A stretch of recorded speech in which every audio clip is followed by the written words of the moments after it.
Buenos días, mi nombre es Emily Michelle Pilabueno Bermeo y este video tiene como objetivos presentarles el ensayo número 2 denominado Los principales principios del derecho penal. Bueno, como nosotros sabemos, el derecho penal constituye una de las manifestaciones más severas de poder que tiene el Estado. Pues a través de este poder, el Estado puede restringir varios derechos, como la libertad, puede afectar el patrimonio e incluso puede limitar otros derechos que son esenciales. Precisamente por este carácter profundamente intrusivo, el derecho penal no puede operar de manera ilimitada. Si no se encuentra debidamente controlado, el poder punitivo puede derivar en intervenciones arbitrarias, desproporcionadas o contrarias a la dignidad humana. Por ello, en los estados constitucionales contemporáneos, el castigo penal ya no se justifica únicamente solo por la necesidad de mantener el orden social. En realidad, en la actualidad, el ejercicio del ius puniendi del Estado está sometido a un conjunto de principios que actúa como verdaderas garantías frente al abuso de poder. Estos principios no solo orientan la creación de los delitos y las penas, sino que también condicionan la atribución de la responsabilidad penal y la determinación de las sanciones. De esta manera, los principios del derecho penal expresan una concepción del sistema penal como un derecho de los límites. Cuando estos principios se desconocen o debilitan, no solo se afecta la seguridad jurídica, sino que se pone en riesgo la legitimidad del sistema penal y su coherencia con los valores constitucionales consagrados en la Constitución del Ecuador. El propósito de este análisis es examinar los principales principios del derecho penal desde una perspectiva garantista y constitucional, con el fin de comprender una función ilimitadora del poder punitivo del Estado y su relevancia en la protección de los derechos fundamentales. Conocer estos principios resulta indispensable para una correcta aplicación del derecho penal y para la formación de una conciencia jurídica, crítica y capaz de cuestionar modelos punitivos expansivos y también de reafirmar el carácter humanista del derecho penal en una sociedad democrática como la que nosotros nos encontramos en la actualidad. Ahora tenemos al mandato de legalidad, que es conocido como una garantía formal, pues constituye el límite al poder punitivo que tiene el Estado, también conocido como el ius puniendi. Su función central es asegurar que ninguna de estas conductas pueda ser considerada ni sancionada sin una existencia previa en la ley, que sea clara, escrita y válida. De esta manera, el derecho penal se somete a una norma jurídica estable y no a la voluntad de quienes ejercen el poder, como en este caso sería el Estado o los jueces. Esta garantía tiene como objetivo erradicar cualquier forma de arbitrariedad estatal y brindar al ciudadano la seguridad jurídica, permitiendo conocer anticipadamente qué conductas están prohibidas y cuáles son las consecuencias jurídicas de tales hechos. En el ordenamiento jurídico ecuatoriano, el mandato de legalidad está establecido en la Constitución de la República del Ecuador y también en el COIP, estableciendo que el poder público debe someterse estrictamente a lo que dice la ley. Desde mi perspectiva, el mandato de legalidad no debe entenderse como un simple requisito formal de una prohibición normativa, sino más bien como una garantía formal que protege al ciudadano frente a un poder estatal frente a los hechos que comete. La verdadera protección en realidad reside en una legalidad precisa y previsible, capaz de impedir que los jueces, mediante interpretaciones que pueden interferir emociones, intereses personales, se conviertan en legisladores de facto y que vulneren esta libertad. El principio de legalidad. Este establece que nadie puede ser sancionado por una conducta que no haya sido expresamente prevista como un delito en una ley previa a su comisión, ni sometido a una pena que no esté determinada en la misma. Este principio constituye una regla de oro en el derecho público y un pilar en el Estado de Derecho, ya que somete al ejercicio del poder punitivo a la ley y no a la voluntad de las personas. En el Ecuador, esta garantía está reconocida constitucionalmente en el artículo 76, numeral 3 de la Constitución y se reafirma en el artículo 5, numeral 1 del COIP. El principio de legalidad garantiza la seguridad jurídica al permitir que los ciudadanos conozcan con anticipación los límites de lo prohibido y actúen conforme a ello, sin temor de sanciones que sean arbitrarias. Las 4 garantías del principio de legalidad. Tenemos que entender que el principio de legalidad no se agota con la existencia de una ley, sino que se concreta en 4 garantías esenciales que protegen al individuo frente al poder punitivo de los estados en todas las etapas. Primero tenemos a la garantía criminal, que protege al ciudadano frente a la creación arbitraria de delitos y prohíbe la analogía desfavorable de ellos, diciéndonos en realidad que la libertad es la regla y la sanción sería la excepción. Cuando la ley es ambigua, el ciudadano debe esperar la interpretación del juez para conocer los límites de su libertad, lo que obviamente va a violar su seguridad jurídica. Después tenemos a la garantía penal, que exige que la sanción esté previamente establecida y sea proporcional al daño que se ha causado. Desde mi perspectiva, el populismo punitivo debilita esta garantía al incrementar penas como una respuesta simbólica sin atender en realidad a la proporcionalidad de la pena ni a la dignidad humana. Esto lo podemos ver reflejado mucho en nuestra sociedad actual. Tenemos también a la garantía jurisdiccional, que nos exige un proceso legal previo y ante un juez competente que sea imparcial y justo. Desde mi perspectiva, hoy el riesgo no solo es los tribunales que se crean de excepción, sino más bien también las presiones mediáticas que se tienen que comprometen esa imparcialidad del juez. Después tenemos a la garantía de ejecución, que nos decía que la pena debe cumplirse conforme a la ley y con un control judicial constante. Desde mi perspectiva, una pena ejecutada en condiciones inhumanas que se convierte en una pena distinta e incluso más grave de la que ya fue impuesta, vulnerando así los principios esenciales del Estado de Derecho. Tenemos también los requisitos de la ley penal. En la doctrina se identificaba 4 requisitos esenciales: la ley previa, la ley escrita, la ley estricta y la ley cierta. Estos límites condicionan tanto al legislador como al juez, garantizando previsibilidad y racionalidad. Y teníamos la problemática de las técnicas legislativas, que sería la utilización de leyes penales en blanco, tipos abiertos y cláusulas generales que debilitan la precisión exigida por el principio de legalidad, desplazando el poder de configuración penal del legislador hacia órganos administrativos o también judiciales.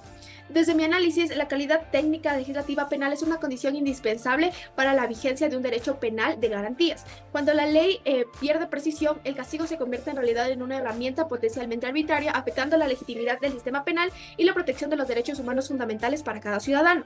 En síntesis, podríamos decir que los principios del mandato de legalidad constituyen un primer límite al ejercicio del ius puniendi, al exigir que la potestad sancionadora del Estado se ejerza exclusivamente conforme a la ley, que es escrita, es estricta, es cierta y es previa. Estas garantías formales aseguran la seguridad jurídica y previenen de la arbitrariedad, sometiendo el castigo a reglas claras y que son previsibles. Sin embargo, la legalidad formal no basta por sí sola para legitimar la intervención penal legal tipificada, justifica necesariamente la imposición de una sanción. Por ello, resulta imprescindible complementar estos límites formales con criterios materiales que evalúen la legitimidad sustantiva del castigo, lo que da paso a nuestro siguiente punto, que serían los principios limitadores materiales. En este segundo punto del trabajo vamos a analizar los principios limitadores materiales del poder punitivo, los cuales responden a una pregunta fundamental para el derecho penal, que sería ¿cuándo y por qué el Estado va a castigar y está legitimado para hacerlo? La diferencia de los límites formales, estos principios no regulan cómo se castiga, sino más bien si es legítimo castigar. Su función en realidad es evitar que el ius puniendi se ejerza de una manera arbitraria, simbólica o moralizante. Primero tenemos el principio de intervención mínima, que establece que el derecho penal debe ser de última ratio para el Estado, activándose únicamente cuando los demás mecanismos de control social y jurídico ya han fracasado. Esto justifica por qué la pena es la forma más intensa de la violencia estatal, pues ya se han probado otras formas de detenerlo. Este principio se manifiesta en 2 dimensiones, que es la subsidiariedad, que exige agotar primero vías menos lesivas como el derecho civil o el administrativo, y después el fragmentario, que limita la intervención penal solo a ataques más graves contra los bienes jurídicos más importantes o fundamentales. Desde una mirada crítica, el abuso del derecho penal como una respuesta inmediata a cualquier alarma social va a debilitar su legitimidad y convertir a la pena a una herramienta simbólica en vez de un mecanismo racional de protección jurídica como debería ser. Después tenemos el principio de lesividad u ofensidad, que en realidad establece que no hay delito sin un peligro o un peligro real o un bien jurídico. No basta solo con desobedecer una norma, debe existir en realidad un daño concreto y que sea verificable. Este principio consolida un derecho penal de acto y no de autor, que va a castigar a las conductas lesivas y no a identidades de las personas, pensamientos o condiciones que cada uno tiene. La exigencia de un conflicto en el derecho penal establece que no va a haber un delito si no hay un conflicto jurídico real, como una afectación a un bien jurídico ajeno. La conducta debe trascender la esfera individual y producir un daño externo a terceros. Este límite separa claramente el derecho de lo moral y evita que el Estado sancione conductas que solo resultan reprochables desde juicios subjetivos. Después tenemos el principio de insignificancia o bagatela. Este principio excluye al ámbito penal aquellas conductas que, aunque encajen formalmente en un tipo penal, carecen de relevancia material. Penalizar lo insignificante genera una respuesta desproporcionada y saturada al sistema penal. Así podríamos decir que este principio introduce una racionalidad y un sentido común al derecho penal, permitiendo concentrar los recursos estatales a los delitos que realmente afectan a la sociedad. Tenemos la exclusión de la moral privada del ámbito penal. En realidad, el principio de lesividad impide que el derecho penal persiga el pecado o lo que es considerado inmoral de manera privada. El Estado no puede imponer una moral oficial ni sancionar conductas privadas que no generen daños a terceros. Esto es porque pues lo que es moral para ti puede ser inmoral para mí, por lo que no se puede castigar algo que es subjetivo. Podemos ver así que en conjunto los principios limitadores materiales, como sería la intervención mínima, la subsidiariedad, la fragmentariedad y el principio de lesividad, garantizan que el poder punitivo se ejerza solo cuando es estrictamente necesario. Estos principios sostienen un derecho penal racional, excepcional y coherente con un Estado constitucional de derechos, en que la pena no es una respuesta inmediata y automática, sino más bien una medida de última ratio frente a conflictos jurídicos que son reales.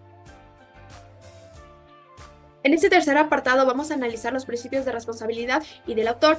Estos principios responden ahora a las preguntas de quién puede ser el legitimario de castigo y bajo qué condiciones.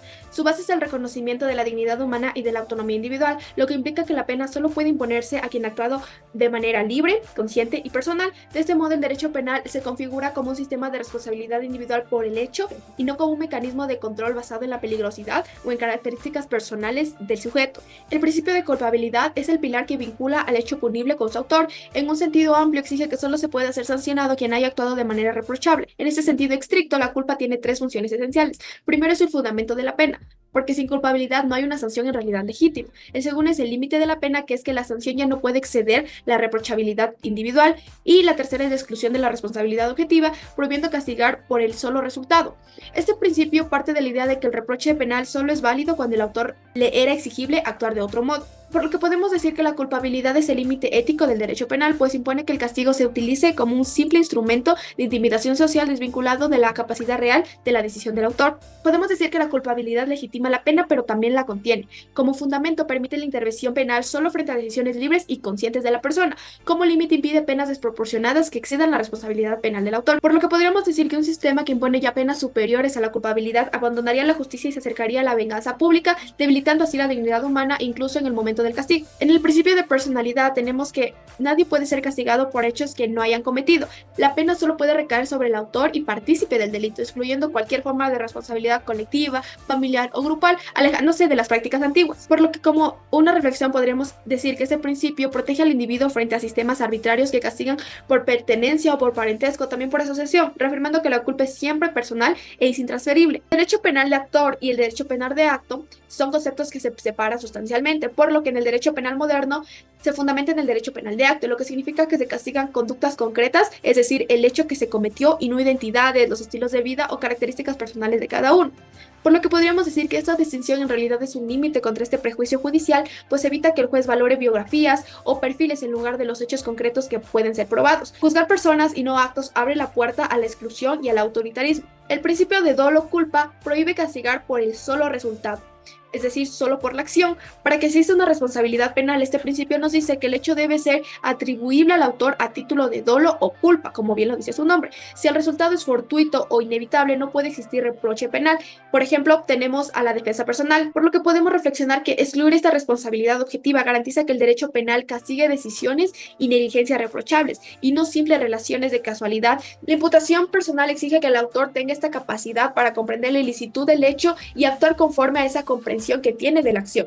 El núcleo de la culpabilidad entonces reside en determinar si le era exigible actuar de otro modo dadas sus circunstancias, por lo que podríamos decir que este principio humaniza el derecho penal, recordando que la ley no puede exigir lo imposible. Castigar a quien no podía actuar de otra manera no es justicia, sino una forma de violencia estatal. Como cierre, podríamos decir que el conjunto de este principio hace que la pena se justifique únicamente cuando existe una conducta imputable, culpable y liberalmente decidida. Los principios aseguran que el poder punitivo del Estado no se ejerza sobre las identidades, sobre sospechas o las peligrosidades abstractas, sino sobre más bien hechos concretos atribuibles a personas responsables y capaces. Así, la responsabilidad penal se presenta no como un instrumento de control social, sino como una expresión limitada y legítima de la justicia en un Estado constitucional de derechos. En el cuarto y último apartado vamos a hablar de los principios de la reacción penal, es decir, de estos límites que rigen la forma en que el Estado puede imponer una sanción una vez establecida la responsabilidad penal ya del autor. Estos principios parten de la premisa fundamental que la pena es la manifestación más intensa del poder punitivo y que afecta directamente a derechos fundamentales como la libertad personal y la dignidad humana. Por ello, la sanción no puede ser automática ni vengativa, sino más bien una responsabilidad racional y necesaria, estrictamente limitada por la Constitución y por la ley. El principio de proporcionalidad nos exigía que hay un equilibrio racional entre la gravedad del delito que se hizo y la severidad de la pena que se va a imponer. Esto implica que la sanción debe corresponder al daño causado, al grado de culpabilidad del autor y a la relevancia del bien jurídico que fue afectado. En el ordenamiento ecuatoriano, este principio evita que la pena se convierta en una reacción excesiva y simbólica, sino más bien garantiza que el castigo mantenga este sentido de justicia y racionalidad, por lo que podríamos decir que esta racionalidad legitima la pena, pues impide que el Estado responda al delito con sanciones que son desmedidas y que vulneren la dignidad de la persona. Y aquí nacen otras grandes apartados, que es la proporcionalidad abstracta y la proporcionalidad concreta. Primero tenemos la proporcionalidad abstracta, que obliga al legislador a diseñar penas que guarden relación con la gravedad social del delito y la importancia del bien jurídico que es protegido. Es una barrera contra el populismo punitivo y la criminalización excesiva. Por otro lado, tenemos la proporcionalidad concreta, que corresponde al juez. Este es quien debe individualizar la pena en el caso concreto, considerando las circunstancias de hecho y también el autor. Esta dimensión permite humanizar la sanción y evita decisiones automáticas, por lo que podremos decir que la pena tiene un carácter muy complejo, pues es retributiva porque se fundamenta en la culpabilidad, pero esta retribución en realidad no es absoluta, está limitada por la prevención. El Estado solo puede castigar cuando la pena resulta útil para reafirmar el derecho o prevenir esta reincidencia, sin tratar al autor como un medio. Para dar un ejemplo, primero, de lo que te puede pasar si llegas a cometer estos actos prohibidos, por lo que podríamos decir que la culpabilidad es un límite ético que es irrompible, pues nadie puede ser castigado más allá de lo que merece, incluso en nombre de la utilidad social. La peligrosidad actúa como un correctivo excepcional, principalmente para justificar medidas de seguridad. Sin embargo, deben estar estrictamente limitadas. Siempre deben ser postdelincuencial, sujeto al control judicial, y nunca deben ser utilizadas para castigar por lo que alguien podría llegar a ser, sino más bien por el hecho que cometió. Después tenemos al principio de humanidad, que es este núcleo de la reacción penal. Prohíbe toda pena cruel, inhumana o denigrante, y que exige que la ejecución de esta pena tenga como una finalidad central la resocialización del reo. La privación de la libertad no debe deshumanizar, sino más bien ofrecer condiciones dignas y orientadas a una reinserción social. Tenemos esta proscripción en las penas crueles, inhumanas y degradantes. Este principio prohíbe penas corporales o mutilantes, sanciones que anulen toda esperanza de libertad y regímenes penitenciarios indignos. No se trata solo en realidad de cómo se castiga, sino de cómo se ejecuta la pena. Esta crueldad no siempre es visible, también existe en el abandono, en el hacimiento y en la privación sistemática de esperanza. En la Constitución del Ecuador nos impone que el sistema penitenciario está orientado a la rehabilitación y a la reintegración social del individuo.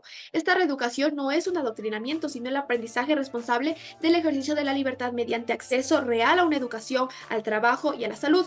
Podríamos decir como una conclusión que esta reinserción no es solo un derecho del condenado, sino más bien una estrategia de seguridad social a largo plazo para él. El principio de intrascendencia de la pena es que solo la pena puede afectar solo al condenado. Este principio impide que la sanción se extienda a familiares o a terceros que son inocentes, prohibiendo cualquier forma de castigo por parentesco o por asociación, por lo que podríamos decir que un sistema verdaderamente humanista debe proteger también a las víctimas colaterales del sistema penal, como son los hijos, por ejemplo, de las personas que fueron privadas de la libertad, que generalmente son excluidos por la sociedad. Este principio prohíbe que la persona sea juzgada o sancionada más de una vez por los mismos hechos, siempre que exista identidad de sujeto, hecho y fundamento. Garantiza la seguridad jurídica y limita el hostigamiento penal. Aquí se derivan dos dimensiones muy importantes, que sería la dimensión sustancial y la procesal. La sustancial: no puede haber dos penas por el mismo hecho, y la procesal nos dice que no puede haber dos juicios, una vez existe ya una sentencia firme y formal. Ambas dimensiones evitan abusos del poder punitivo del Estado. La relación con el concurso de delitos. Aquí nos decía que en realidad no se impide sancionar varios delitos cuando hay una pluralidad real de los hechos, pero sí corrige los casos de concursos aparentes de leyes, donde solo debe aplicarse una norma penal. Por lo que podríamos decir en conclusión que estos principios de la reacción penal asegura que la sanción no sea una manifestación arbitraria del poder, sino más bien una respuesta racional, humana y constitucionalmente controlada. La pena solo es legítima cuando respeta la proporcionalidad, la dignidad humana, la finalidad resocializadora y los límites del principio de non bis in idem. Así, el derecho penal se consolida no como un instrumento de la venganza estatal, sino más bien como un mecanismo excepcional de protección jurídica de un Estado constitucional de derechos. A lo largo de este ensayo se ha realizado un análisis crítico de los principales principios del derecho penal desde una perspectiva garantista, constitucional y material. Este análisis nos permitió evidenciar que el poder punitivo del Estado no puede entenderse como una facultad ilimitada ni meramente técnica, sino más bien como una manifestación más intensa del poder punitivo estatal, cuya legitimidad depende del estricto sometimiento a límites formales y materiales propios de un Estado constitucional de derechos y justicia. Bueno, para cerrar el primer eje podemos decir que, en primer lugar, el análisis del principio de legalidad permitió concluir que este constituye un límite fundamental del derecho penal moderno, pues la exigencia de una ley previa, escrita, estricta y cierta no responde únicamente a una formalidad normativa, sino que más bien cumple una función material esencial, que sería impedir que el Estado castigue conforme a criterios emocionales, políticos o discrecionales. legales. Las garantías criminal, penal, jurisdiccional y de ejecución demuestran que la legitimidad atraviesa todas las fases del sistema penal. Por ello se concluye que ya no existe un verdadero Estado de Derecho sin un respeto integral a este principio, ya que su debilitamiento expone al ciudadano a la arbitrariedad y vacía de contenido a la seguridad jurídica. En segundo lugar, el estudio de los principios limitadores materiales permitió afirmar que el derecho penal solo se legitima cuando existe una lesión o un peligro real a terceras personas. Para bienes jurídicos también que son relevantes, la garantía de la lesividad excluye la criminalización de conductas basadas en solo juicios morales, identidades personales o simplemente desobediencias normativas. Asimismo, el principio de intervención mínima reafirma que la pena es un recurso extremo y que solo debe ser utilizado cuando otros mecanismos no han sido suficientes o ya han fallado. Por otro lado, tenemos que el análisis de los principios de la responsabilidad penal y del autor permitió identificar que el núcleo ético del derecho penal. Estos principios establecen que la pena solo es válida cuando se fundamenta en una conducta con una persona consciente y libremente realizada, excluyendo toda forma de responsabilidad objetiva, colectiva o basada en condiciones personales. El principio de culpabilidad actúa como un fundamento y límite de la pena, asegurando que nadie será castigado más allá de su reprochabilidad real. De ese modo, el derecho penal conserva su legitimidad únicamente cuando juzga actos y no personas, evitando derivaciones hacia un derecho penal de autor que estigma identidades o presume peligrosidades futuras. Finalmente, el último eje tenemos el estudio de los principios de la reacción penal. Este permitió concluir que la sanción es la expresión más intensa del poder punitivo del Estado y por ello mismo debe someterse a límites más rigurosos. La pena no puede concebirse como una reacción automática, ni como un instrumento de venganza. El principio de proporcionalidad garantiza una correspondencia racional entre el hecho, la culpabilidad y la sanción, mientras que la concepción de la pena como una retribución limitada por la prevención impide instrumentalizar al individuo. A su vez, los principios de humanidad y resocialización reafirman que incluso en el castigo la persona condenada sigue siendo titulares de derechos y estos deben ser respetados durante todo el proceso. Por lo que ya podemos cerrar diciendo que el análisis desarrollado permite afirmar que el derecho penal solo encuentra legitimidad cuando se configura en un sistema penal de límites estrictos con el poder punitivo del Estado. Los principios como lo son la legitimidad, la lesividad, la intervención mínima, la culpabilidad, la responsabilidad personal, la proporcionalidad, la humanidad y la resocialización no operan de una forma aislada, sino más bien como un conjunto de garantías que condicionan toda la actuación penal. Así, el derecho penal se revela como un mecanismo excepcional, racional y profundamente vinculado a la protección de la dignidad humana y la seguridad jurídica. Su verdadera fortaleza no radica en la severidad del castigo, sino más bien en su coherencia de los valores constitucionales que lo limitan y que lo legitiman.